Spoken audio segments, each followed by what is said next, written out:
Hello everyone, and hello again if you have been with us since this morning. Welcome to the second SEO Square conference with Stephan Bajaio, previous co-founder of Conductor. First of all, can you tell us on the chat if you can see and hear us well? Stephan, perhaps you would like to say a few words? Hey Perfect. guys, awesome. We're seeing everyone chime in. Okay, a Cool. lot of people. Perfect. So, just before we start, I would like to give you a few details as we have a huge number of participants online. Don't be surprised if a technical problem occurs. Rest assured, you will have access to the recordings. CMG team members are on hand in the chat room to help you if you have any concerns. And before we start, I would like to invite you to ask any question you may have in the question tab so that Stephan can answer them at the end of the conference. He will answer the question with more votes, so don't forget to vote. As there are a lot of us, please observe the rules of decorum and respect for speakers and other participants. That's for you, Stephan. Awesome. Let's get our slides up on the screen. I think Antoine, that's the Yes, button you need to for push, sure. and then we will get started. Here we are. That's okay. Awesome. Perfect. Great. Cool. Thank you all for joining us from around the world. I'm super excited. I'm Stephan Bajaio. We'll get into me in a second, but you're here because no one lies to their search bar and to learn about how search insights can lead to SEO evangelism. So, first things first. One, remove the children from the room. I'm a New Yorker. My intentions are good, but my language is bad. So I'm going to need you all to take the youngins out of the room. Also, if anyone is susceptible to the pain that it is to be an SEO, and you are in any form of a state that you could get very upset by realizing how tough your jobs are, you probably don't want to listen to this. However, if you are able to listen to this and willing to move forward with me beyond my advisory notice, I will tell you this. I have some ground rules. This is a virtual conference, therefore I cannot see you. I am giving all of my dad jokes out into the void, and I'm not getting responses. So I'm going to need to see those responses in the chat. I need to see when you guys agree, maybe a hallelujah, maybe a 10 instead of a 1 to 10 or 100. I need to feel you guys as much as I can, or else this might as well be the SEO 101 for the nudist conference, which did that land? I don't know if that landed. We're still waiting to see if anyone found that funny. But the point is, even when my jokes fail, I don't know because you guys aren't responding. So make sure to respond in there so I have a sense of what's going on, how you're feeling, because I want to cater this and tailor this presentation to you. That said, let's talk a little bit about who I am. Why am I doing this? Not because I'm egotistical, but rather because I think it's important to give context before I give advice. So my online life started in 2000, actually 1999, probably building some of the first websites that were e-commerce on the internet. But let's not go all the way back there. We will go to the beginning of my life in search. I joined this little company called Link Experts. It's a link building company. I helped build it to about $1 million of monthly recurring revenue. We are essentially selling links to very big companies to help them rank on the internet. We're being really good about making sure we do the right types of links, but nonetheless, that's what we're doing. We then realized that those major companies we're selling to, well, they don't know how to essentially track the effectiveness of what we have. We're giving them Excel spreadsheets. So Seth Besmartnik, founder of Conductor, decides, hey, listen, we got to do a software. This was $1 million business. This is $1 billion business. Let's go there. So I become a co-founder of Conductor along with a few other people. We start Conductor, the software company, and we launch. We do really well. And as we progress, all of a sudden, I start having to build different groups in the company. I'm building our customer success team. I'm building our upselling team. And I build our pro services team. That's probably the one I'm most proud of. Our professional services team stems from, started off with no one, 2 people straight out of school. And it turns out to be about 65 SEOs globally. So I've run a 65 SEO global agency inside of a software company. I have had the experience of what that means, helping large companies get outside of themselves. And keep in mind, that Link Experts part starts in 2008. So I've been around the block a little bit. Along the way, we intersect with WeWork. WeWork is this interesting client that I help bring on, stay until 3 a.m. at the office so I can pitch them. End up building them a team when they come on board of about 7 to 11 people, content writers and SEOs, just for them. Pretty awesome. Then fast forward, WeWork, the rocket ship billion-dollar company, then acquires us. Whoa, live a completely different lifestyle, amazing, lots of stories, won't regale you with them today. Crazy times. Then we buy ourselves back from WeWork before there's kind of an implosion there. At which point, I built out future things.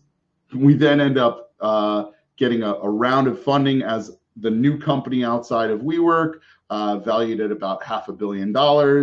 I leave Conductor. I go become the CMO of Turnover B&B, rebrand them into Turno. So I go through a migration on the other side. Yay, CMO. Now I know what it feels like to be on the other side of the migration. And then what's coming next? But that you'll have to wait until the end of the presentation. So all this to say, I felt the pleasure and the pain of dealing with some of the world's largest brands. So I know what it's like to go through, well, frankly, the shitty stuff that you have to go through when you're a big company. And it's really hard. I think when I started this, SEO meant Stephan's employment opportunities. So, you know, there's a lot of change since the first days of me telling people I was doing SEO to today. Today, SEO is actually brought up on Shark Tank and other places. But let's get meta for a second. And by that, I don't mean Facebook. I mean, I am about to evangelize to you. So I want you to realize and judge my evangelizing, and I'll get into what evangelizing is in a minute. I want you to learn how to evangelize SEO within your organizations and how to leverage search insights to be more than traditional SEO. So my audience, and again, I may not have covered all audience types, but target audiences are lonely SEO. By the way, I love the fact I could find that icon. SEOs that feel stuck. Career-minded marketers, people that want to expand into different groups. Visionary marketers. So now if you're not one of those, you should feel bad, and I think I got you. Growth execs, executives who are thinking bigger, thinking about the future of marketing, thinking about where this all goes. So at Conductor, we created this saying, if you're not helping people, you're just selling stuff. In fact, it's on my t-shirt. So what does that really mean? And what does it mean to evangelize? The idea of evangelism, okay, is not some religious thing. It's this idea of you need to provide value before you expect something back. So while I'll go through the pain of what it is to be an SEO in organizations and kind of talk through that today, it's really important to think about evangelism is not about you, it's about them, right? You want to give something to someone that helps them. If you can help them, the expectation is somehow it will make its way back to you. And I can tell you in my career, I have been able to get a lot back. In fact, I only have the rights to stand here today on stage because of the fact that I've given so much. And that's not bragging, that's just the reality, right? And I think it builds for a good career, it builds for a good coworker, it builds for a lot of great things. So keep this in mind as we go through what really evangelism means. Don't lose sight of that as we get into the data. It's too easy to do. All right, so why doesn't this happen, right?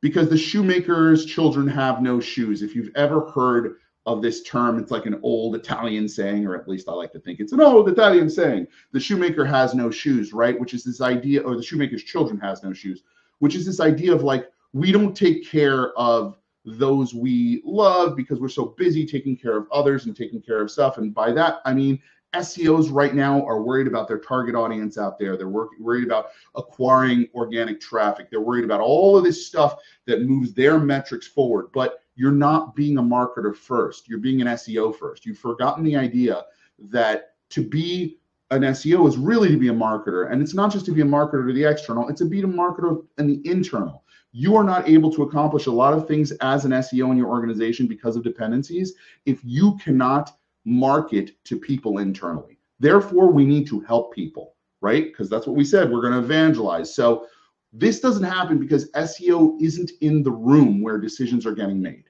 And that creates a humongous issue, right? And it's not like it's done specifically or on purpose. People aren't going like, ugh, SEO smells, don't let them in the room. It's not a foregone conclusion that SEO should be in the room because it's thought of tactically and it's not thought of as this this kind of all-encompassing type of approach. So because of that, we really need to think of SEO as proactive and reactive, because we sure deal with the consequences of not being in that room where decisions are made, right? So decisions get made in this room and then actions get sent out of that room, right? 15 decisions get made and everyone's sent out to do actions. And then I kind of love this little icon here too. This concept of reactivity, right? We are getting the reactive response out of those decisions that were made somewhere else, and those create SEO consequences. So in order to really, it's easy to say all this, but I want you all to think for a minute. Thank you, I love the hallelujah. Are you guys feeling like you're living a proactive SEO life or a reactive SEO life? Throw it out there. I want to hear it. Pro, reactive, reactive, reactive. Okay, both. Yeah, great. All right, well, we want to probably live a proactive life. So not to really pour salt into the wounds or lemon juice, but let's go over how this kind of comes about, right? So the dev team, this is an old adage kind of, the dev team wants to use a 302 instead of a 301. Why? Because it still moved the user from point A to point B, but we all know that has a negative impact, right, on us. So they're making decisions somewhere, unaware that what their decision is actually harming us. That's a problem. Comes in too late to help. This is a great one. Here's a question. When is the right time to bring SEO into a migration conversation? Anybody? Come on, fast typers. When is the right time to bring an SEO into a migration conversation? Beginning. Yeah, I'd say the moment it's thought about. How's that? Usually an hour before they do, right? Or actually not an hour before they do. 6 months before they do, because they come to the table and like, hey, so we've got this migration and we've already set up all this stuff. And you're like, whoa, hold on a second. Would have been great to know this from the very beginning. Absolutely. So content team, they don't use those target terms, right? We don't want to infringe on their delicate sensibilities. Content writers, it's an art very much. It also can be a science. I think this is starting to change. I love that it's starting to change, but it's something to consider. Especially with AI, think about what it's like to be a content writer right now. It's not easy. It feels like we've just commoditized what we do. Let's be cautious about how we deal with our content teams. The brand team or more PR team, we cannot use that term. God forbid we use that term, right? That's a tough one. Oftentimes they'll say no on things and you're like, what are you guys talking about? And then, of course, the what are you guys talking about comes back in the product team, right? They name that thing something super crazy. Can you SEO this for me? Boom. Worst thing that can be said to an SEO. Can you SEO this for me? So does anyone agree we're more than digital janitors? We're here to do better than just clean up the messes reactively that other people are throwing. I love the fact I'm hearing amen. Haha. Yeah, preach. Great. Wonderful. This is exactly where we need to be right now.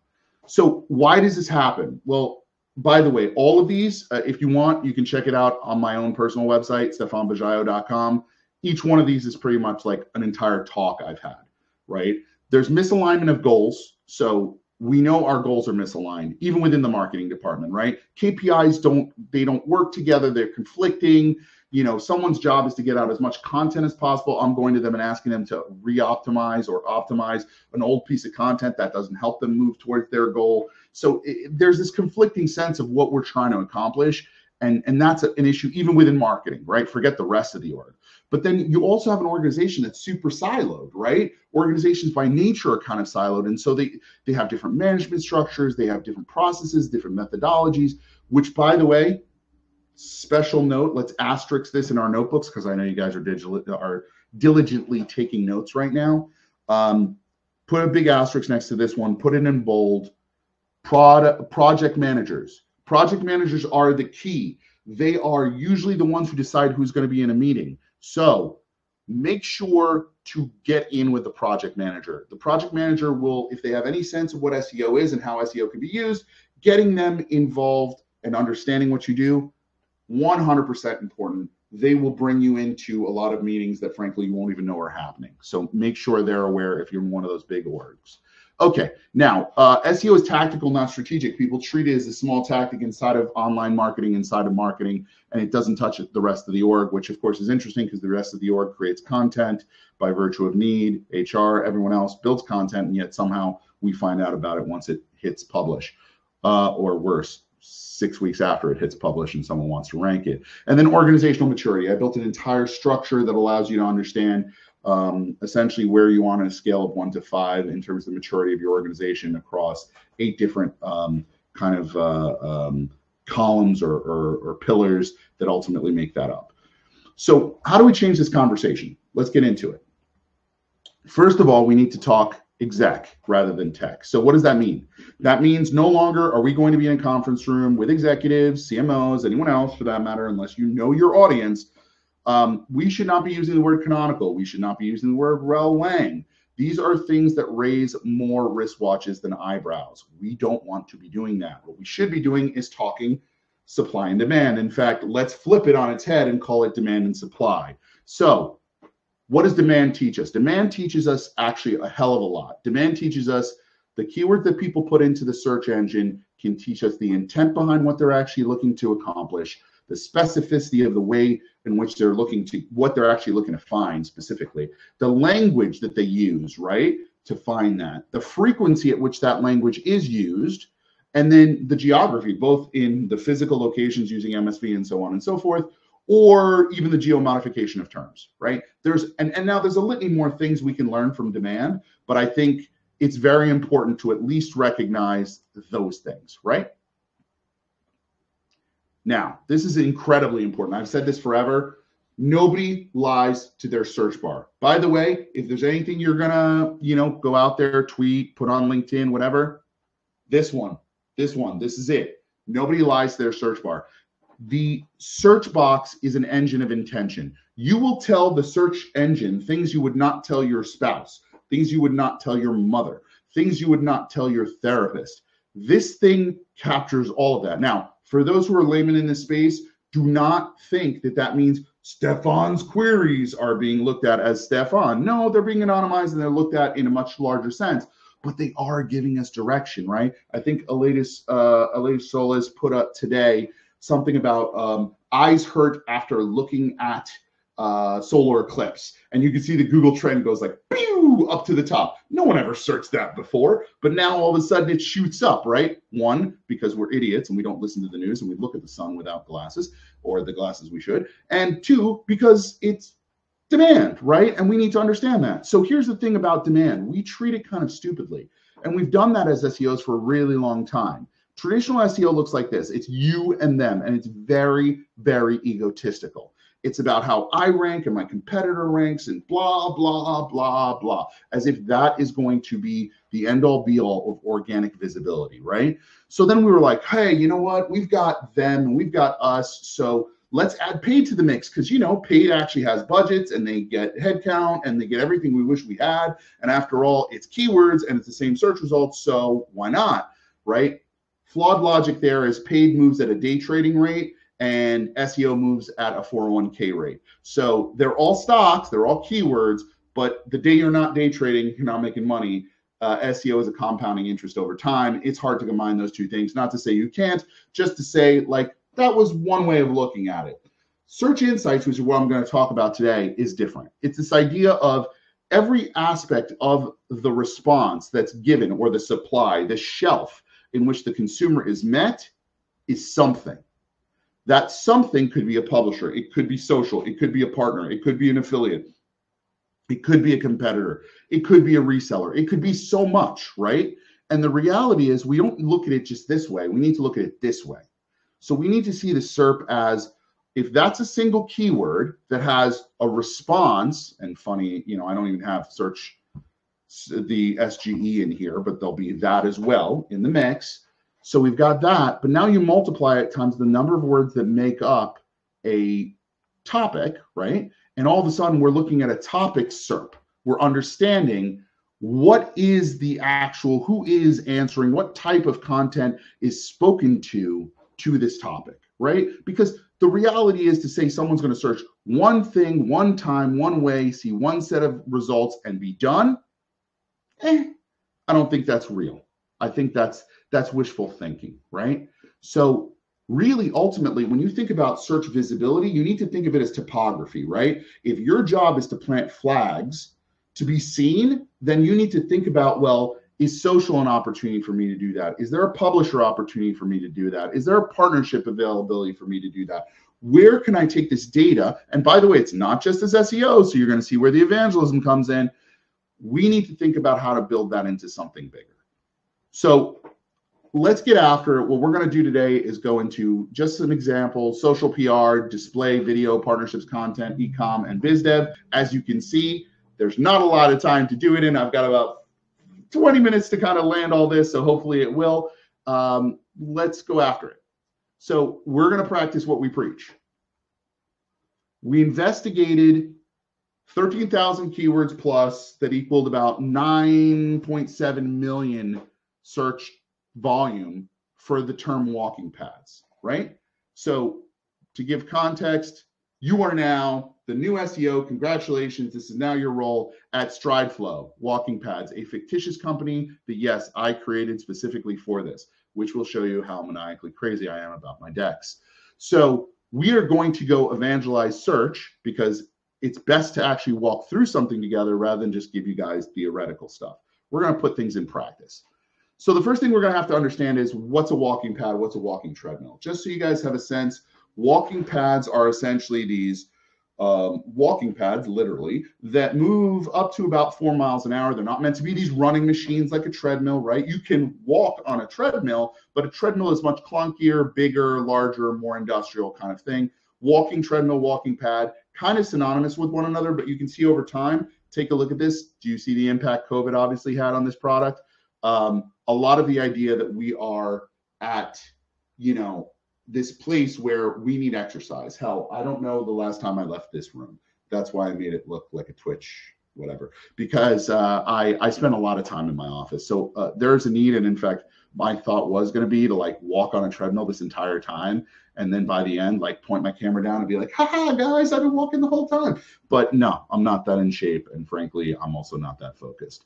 So let's talk about our target audiences. So our target audiences are fitness for beginners, right? So we're looking for entry level, ease of use. We found about 54 keywords in our set that were specific to that, about 10,000 search volume. Fitness enthusiasts is another one. So they're going to want advanced features, high performance, about 300 and something terms for it. There we're looking at 100,000 search volume. That's getting larger, right?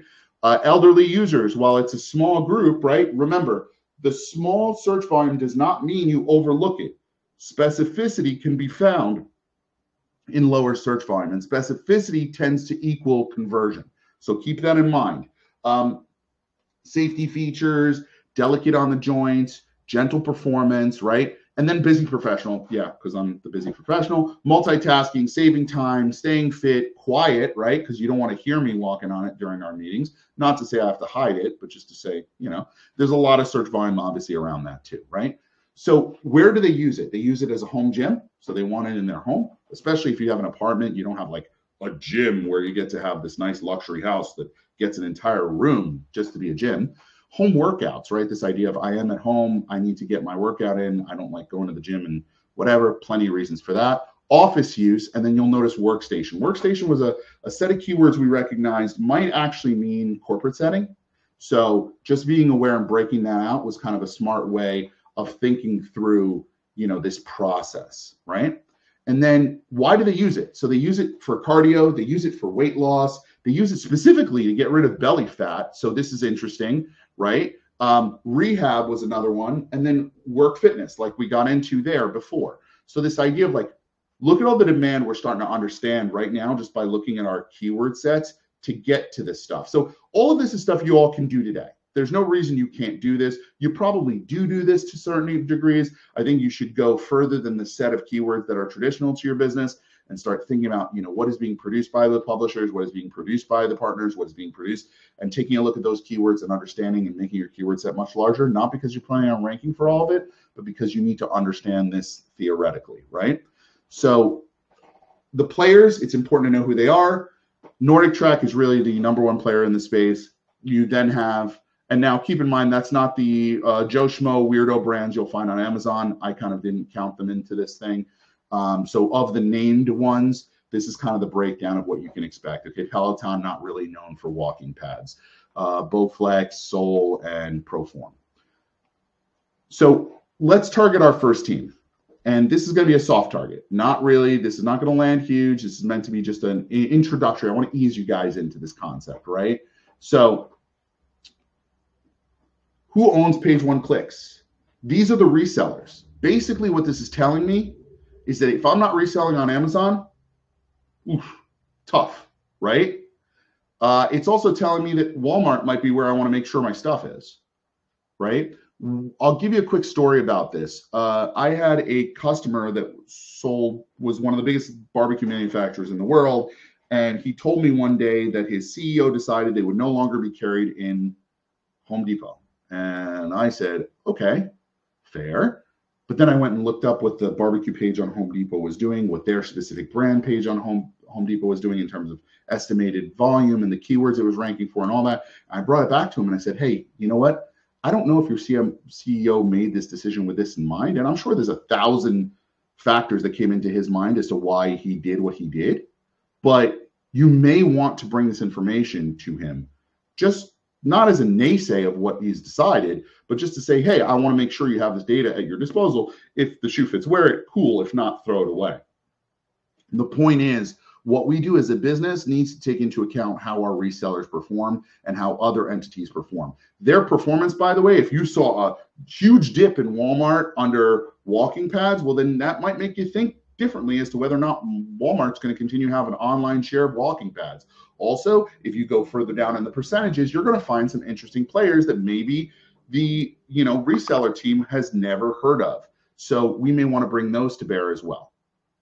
Product team. Yes, I told you I was maniacal. I actually built this product page. This is a product page for StrideFlow. Go with the flow. We've got our naming convention. All this is stuff I kind of put together, but I want you to look at it a little bit differently. Most of the time we look at product pages and we say, we say something to the effect of, okay, I'm going to make this rank for whatever the product kind of like very specific thing is. But I want you to realize that no matter what this ranks for, people's desires don't disappear, right? So just because this isn't the page that talks about reviews doesn't mean it shouldn't have reviews on it.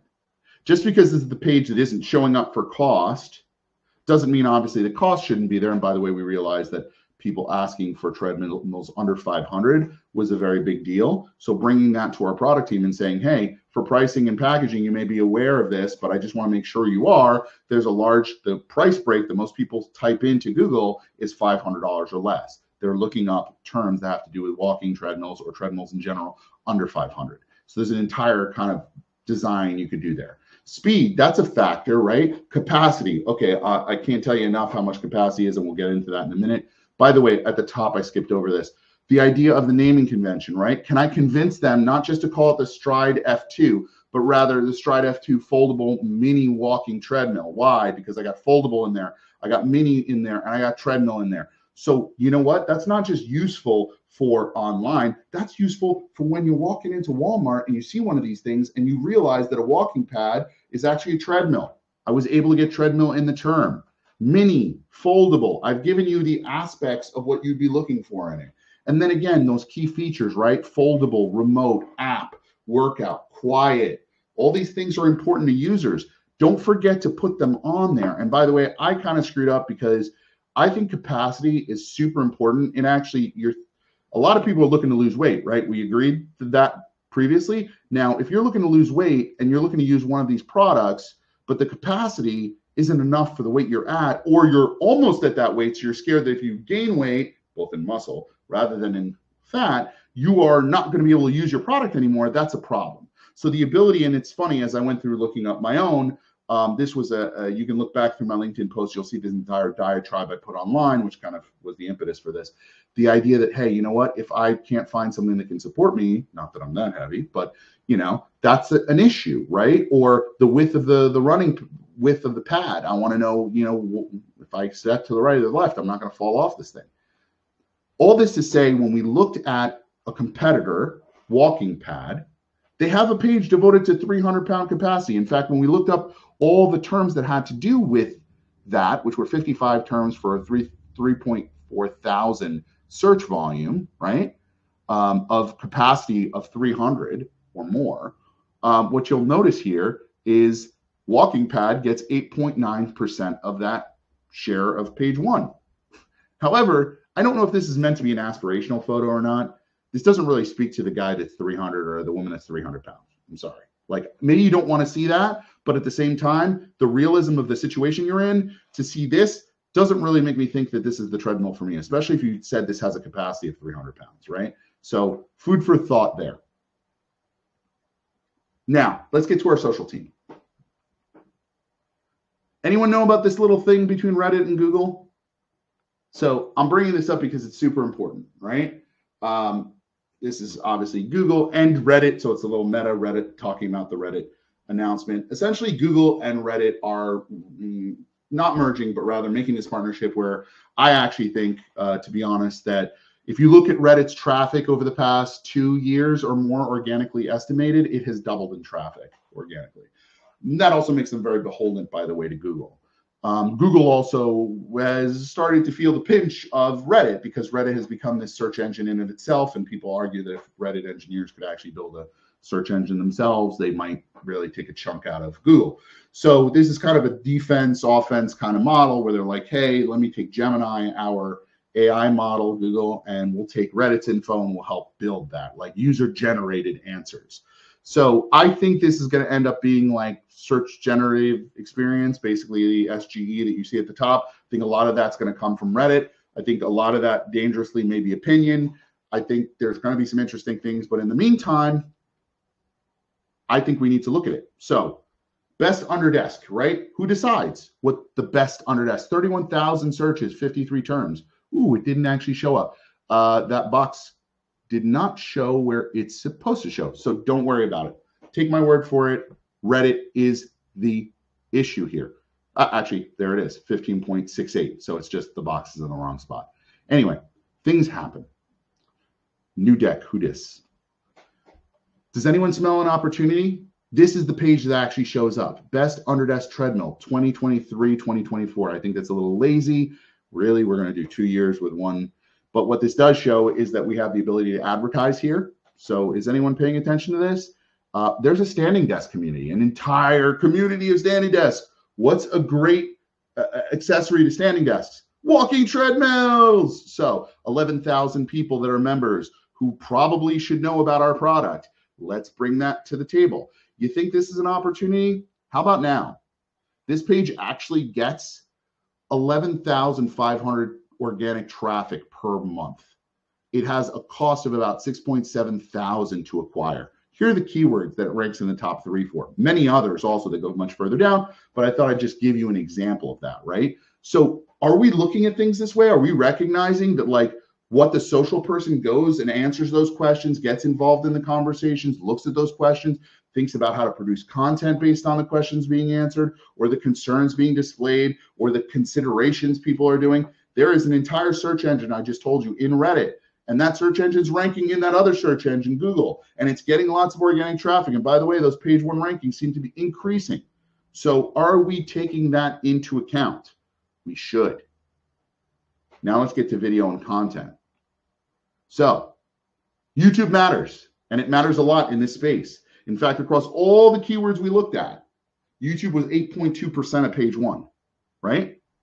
It actually ends up being 559 keywords, 23,000 clicks, 283 unique URLs. Now, why does that matter? Because you should be looking at those URLs. Look what I found. I found a City Walks page. It's actually a channel.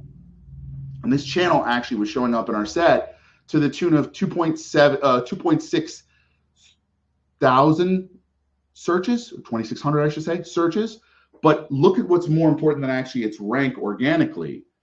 Once you find it, look at those views. The videos themselves, the video I'm highlighting here has 36,000 views.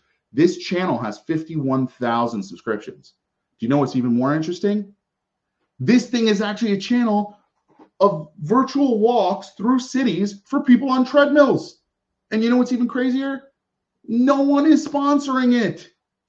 Ah!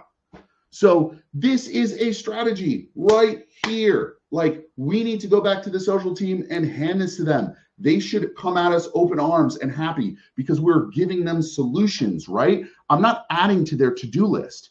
Right now, a social person gets as a target. That social person actually gets dopamine and gets value and gets promotions for concepts like this. But if you go and ask people to do more shit, they're not usually going to be like, woo, I love you. But if you can tell them how to do, number 3, number 6, and number 8 on their 10 list to-do list, and you can not tell them how to do it, but actually add value to those things, oh my God, like, you will be their favorite person. In fact, look at this guy. So this fitness and finance channel, he shows up for 209 keywords, not that many clicks, but look at his views and look at his subscriptions. You think maybe with fitness and finance, we should do a collab piece about work from home? Sounds good to me. Let's get the video team on it. Let's get the content team on it. Let's go, right? This guy was just one of the 280 something or whatever number of URLs that was showing up in our YouTube list. So it's not just that it ranks well, it's that it gives you relevance. And so in finding that relevance, we should use that relevance to the advantage of our business. So now let's go to the display team.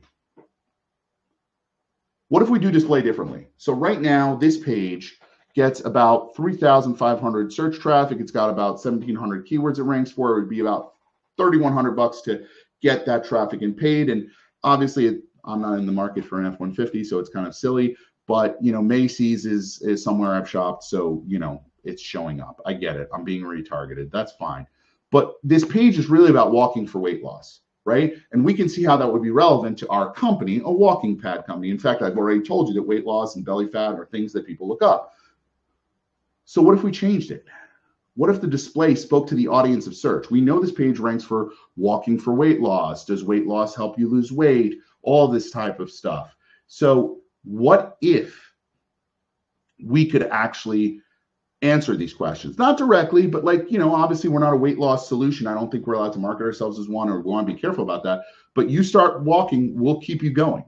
No matter the distance, we're with you every step. These are marketing terms that actually will go alongside the content the person is reading. Isn't that more relevant than the F-150 or the Macy's kind of like, pay attention to me, that you're trying to do with display right now? I mean, I'm not guaranteeing it's going to add click, but it definitely should add brand, right? It should put brand in someone's mind that's relevant to what they're actually consuming. And that's the beauty, is we actually know what brought the people to this page. In fact, let's get into brand and PR off that. So this is a top ranking review page. Okay, does fairly well. It used to do better than it did. This is this place called Garage Gym Reviews. I'd never heard of it before. It's kind of interesting though. And so knowing this page performs well, I said, okay, let's look a little deeper. Well, this is my dude. This guy has EAT written all over him. So look at this. First and foremost, your blog posts, really good if, and I know this is a your money, your life thing, but at the same time, I think it's really a good practice to have an author and then an expert verification, right? I think you need to make sure in the world that we're going towards, especially the AI content pushed out world, where people are looking for experience, expertise, right, authority, and trust. I think you need to take into account having expert verified content, and those experts can be really valuable. So if we dig into that expert and we see Anthony's written a lot of reviews for this company. In fact, we go to his LinkedIn and you can see he not only does reviews, he's also an SEO for them. So good on you, Anthony. Like, hats off. I actually sent him a LinkedIn message about this presentation, telling him I'd be doing this. But the reality is, let's say Anthony's available as a freelance writer, which oftentimes people that do become experts or writers for certain things are available. Would it be valuable to have him, a personal trainer, someone who's a nutritional coach, certified? Shouldn't he be a part of my expertise of what I'm building? Maybe. So Simon, he is not an AI. I know he's not an AI because I've gone back and forth with him on LinkedIn, and I don't think they'd go that far. But I will tell you, he's a pretty cool dude. He's got great experience. I love the fact that the photo there shows, before and after kind of thing. And I think it's a great example of experience. So here's another thing, right? Our PR team works super hard to get these placements, right? And if you look at this placement, man, if you got on the Today Show, right, not just literally on television, but actually on their website, wow, you could be seeing a lot of potential views. Now, the question is, are we going back to our PR team based on their placements and giving them a list of how they actually performed and what keywords they showed up for? Not because that was the full intention of what they did, but obviously they want to go and tell the executives what a great job they did. Now, do you think they're going to come back and tell us we've used the wrong term too many times? Or do you think they'd be more amenable to that if we've been helping them build the value of what they do, right? So helping people comes back to us. It's not a set expectation. You don't go, well, if I do this for you, you do this for me. That's not evangelism, right? But it is, that's horse trading. But this is more, you know, ensuring that we are really providing value to others in our organization who are working hard at what they do, but we're adding value to that. Also, be careful. Sometimes you'll find things you don't expect. I found anti-walking pads. I don't know who's anti-walking, but you know what? No, actually, there is no such thing as anti-walking. It's actually to prevent your washing machine to walk across the floor. So look at your keywords. Sometimes you're going to find really interesting sets in there, things that you may or may not understand, and that's going to help you become a better person and marketer in terms of demand, right? You'll see what is, know what the negative space is, know where places you shouldn't be. Don't like keywords that have anti in them, right? It's not really anti. So let's do biz dev and partnership teams. This is interesting. We found a new target audience, pregnant women who are pregnant that actually want to stay in shape, right? 2,100 words, 18,000 search volumes, specifically looking for walking pads. Very interesting. And then we can take it a step further. We actually found March of Dimes shows up for a page about walking while pregnant, right? And exercise during pregnancy. It has 10,000 organic visits to it. Keep in mind, that's just the organic side. Just because it's organic doesn't mean it doesn't have value in other places. I'm sure this page gets promoted via newsletters, via other things by them, and therefore has a lot more traffic. This is just the organic share of that page. But why wouldn't we want to create a partnership with March of Dimes for pregnant women? I mean, it kind of stands to reason, right? And if this space isn't really being captured by any of the walking pad companies, well, there's an opportunity. And yeah, we could also go back to our tried and true display on this case, right? Keep moving, mama. Why run when you can walk? So this idea is, is it safe to run while pregnant, right? All these people are asking this question on WebMD. Well, why shouldn't I be the one buying up all the retargeting on that page? Why shouldn't I be the one actually speaking to that without necessarily, I didn't say anything about pregnant, right? I said mama, but I didn't actually say anything about that. All I did was try to consider what the searcher who found this piece of content is thinking or going through as a problem, and how might my product solve that. That is the way we as marketers should be thinking. And SEOs need to start realizing that this is actually part of our job. It's not just to drive organic traffic to our websites. It's to recognize that there is organic throughout the world of online, and we need to take that into account as to where we place our bets as a business, therefore moving us more centralized in an organization rather than on the dark outskirts that SEO tends to live. So there is so much more, honestly. I don't have time to get into all of it today, obviously.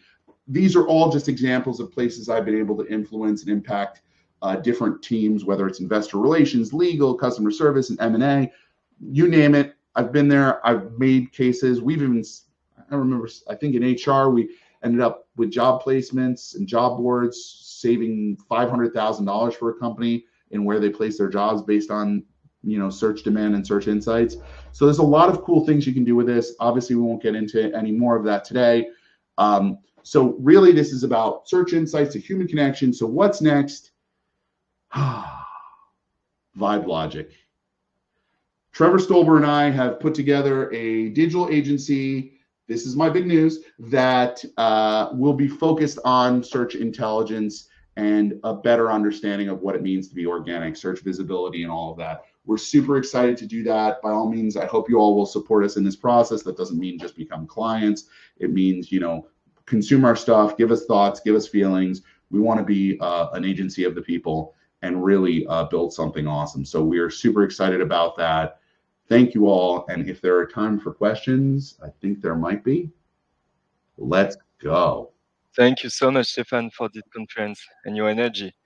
So yes, now it's time for questions and answer. We still have a few minutes.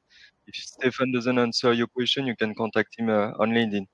So the first one is from Jordan. He is asking, how would you recommend we take SGE into account when doing SEO marketing product web pages? Okay. So SGE. All right. This is a good question. And to be honest, everyone upvoted it and they're continuing to upvote it. Whoa. All right. We get it. It's a big deal. SGE is scary. And in all fairness, I think you need to treat this in the way that we should have been treating schema. Okay. You need to start thinking about what it is that's going to be consumed by the engines and how it's going to be structured. The better you can structure your content, the easier it will be for it to be interpreted by a machine.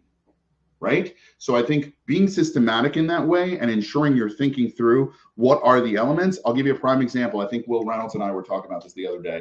There was some kind of a hospital, and he was like, yeah, the hospital decided that it would like not let ChatGPT, for example, crawl its site. So like robot texted it out and was like, no, not happening, which of course they didn't realize that essentially Gemini crawls through the same searcher as Googlebot. So you can't really hide as much from that. But the idea is, this was a hospital, right? And then it was annoyed that when you looked up doctors for that hospital, they wouldn't show.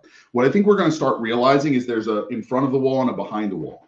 There's going to be content you do not want Google to actually try and interpret in ways in which it can create, in all fairness, fancy search boxes, which is essentially what I see SGE as, with exception of product, right? Product, they start moving into the world of like trying to influence and doing things like that, which, by the way, I don't think they're doing it super well. And is this going to be the savior of Google? I don't see it that way. I think Google will probably take a hit in the grand scheme of all this. Remember, we are still at the version of AI. So before people start making huge bets, I think the smartest thing you can do is small incremental things, watch for changes, because those things, SGE is changing in of itself. They don't even know what it is until they put it out there. They're going to see the typical swing, right? Every time they put something out, it goes whoop, and then they over-index, and then they bring it back, right? And then they bring it back to the center. So before you all go crazy and like, Google Plus, no. Everyone chill out. We've seen this before, right? Slow down. Shiny object syndrome. Voice search. Slow down. Don't make too many major moves. Think about structuring content. That's good no matter what you do. Any feature that Google's going to come out with, or any search engine for that matter, needs schema. It needs an understanding of structural data. The more you can actually provide that, the better the signals are going to be towards whatever comes next. Perfect. Thank you so much, Stephan, for this answer. So the second one is from Sarah Rich. She's asking you, how can we relate this to a media brand / marketing agency? I think it refers to your slide on StrideFlow with the page, the product page. Yeah. So, okay. How do you relate this to a media brand marketing agency? Well, the one I'm building right now with Trevor, definitely, right? But so it's this idea of, well, I want to buy I want to take, in the case of the product page, that was different. That was more like, how can UX UI use that information? This would probably be for, I'm assuming this question is more about the display and that type of stuff, in which case it's really the concept of, you can go and buy fairly cheaply all retargeting for a given page, or specifically buy out a page, in which case taking that into account and asking your agency to do that on your behalf. They may think you're nuts, but you be nuts and then see if that has a different click through and visibility and all that. And you'll know, no matter what, that the people that actually saw that ad were searching for words you actually care about. Thank you. The third one is from Andrea. So she's asking, what advice do you have for smaller businesses where there is one person acting as an entire marketing team, including content development and SEO? Love it. The Jack/Jill of all trades. I know how this feels. And this sucks. I know how this feels. You're overwhelmed. You're supposed to move the traffic on your own website. Okay. Just like I talked about SGE, place your bets carefully. You do not have the luxury of a team, right? So if you're going to do social work, not social work, but you're going to do work in social, perhaps you should take SEO into account when you do it. If you're going to go off and obviously build content, you definitely have to have SEO at the beginning of it, right? And so I think what you do there is, what's your end goal? Is your end goal to always be that? Should your business only have one person? Is that true? Is SEO and frankly digital worth only that to your business, that one person should be doing this? The answer is probably no. Or you need to map out what that should look like. So how much money would the business need to be making to get someone fully devoted to content?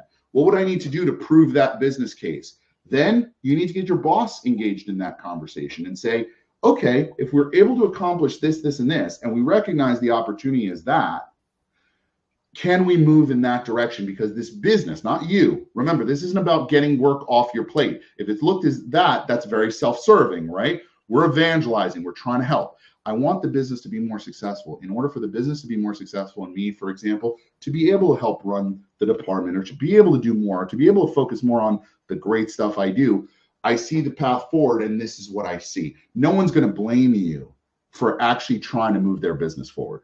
In my business, you're sitting there and you're giving us ideas.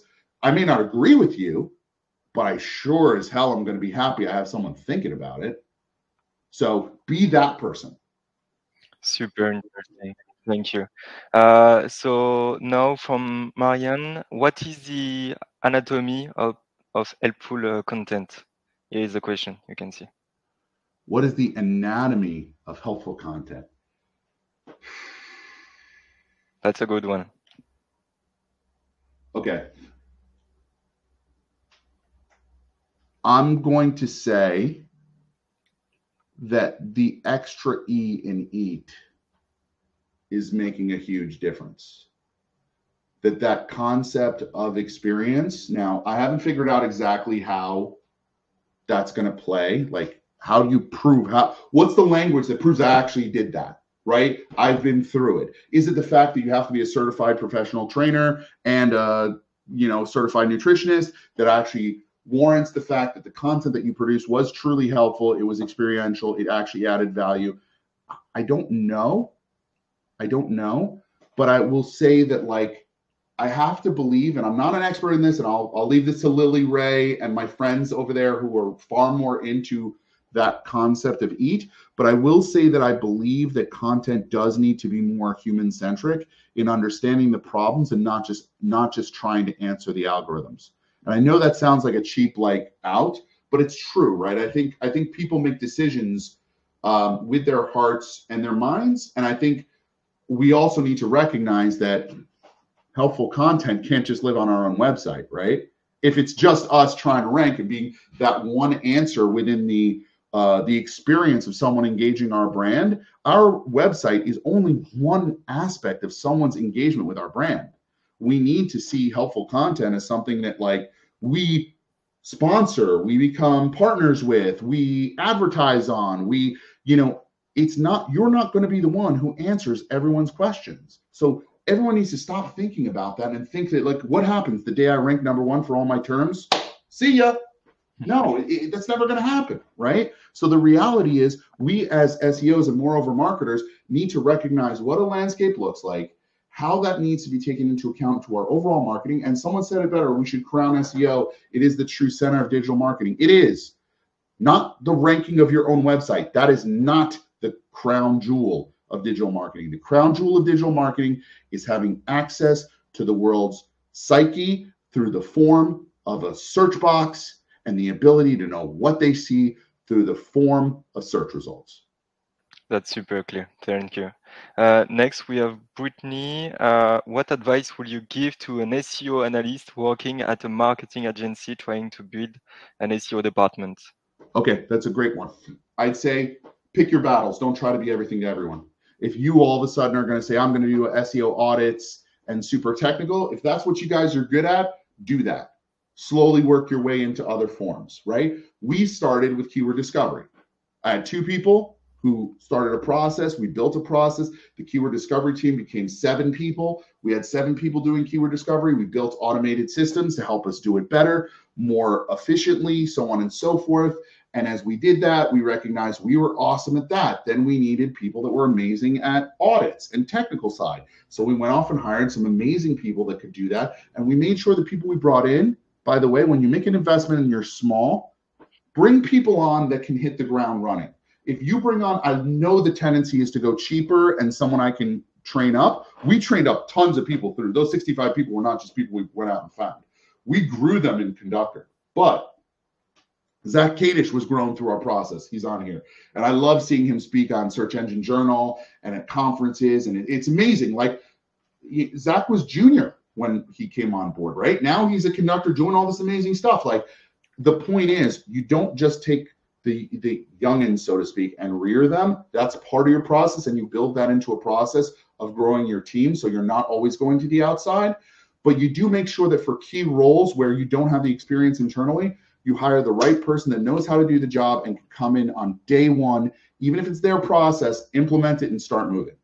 You don't have time to work it into your system and all that. That's stuff that you'll work on the business, not in the business later on. Thank you so much, Stephan. So that was the last question. Next, we will have the next conference that you can see with Chris Philp and Corentin Mirande. The conference will be from local to global, grow your business by mastering SEO. It will be in a few minutes, so you will receive an email from Livestorm to access it. If you have any problems joining the conference, you can contact us via support the SEO Square website. And again, thank you so much, Stephan, for your time, your energy. And I think that you're available on LinkedIn if some of the participants have any questions. Yes, please, guys, hit me up on LinkedIn. Throw some social love at me. Would love to see that when this conference recording comes out. Please share it with people. Again, evangelism. It's not about me. This is not about my business. This is about making sure that people and SEOs feel seen, they get it, and they're not alone. Right? Thank you all so much. Bye. See you guys.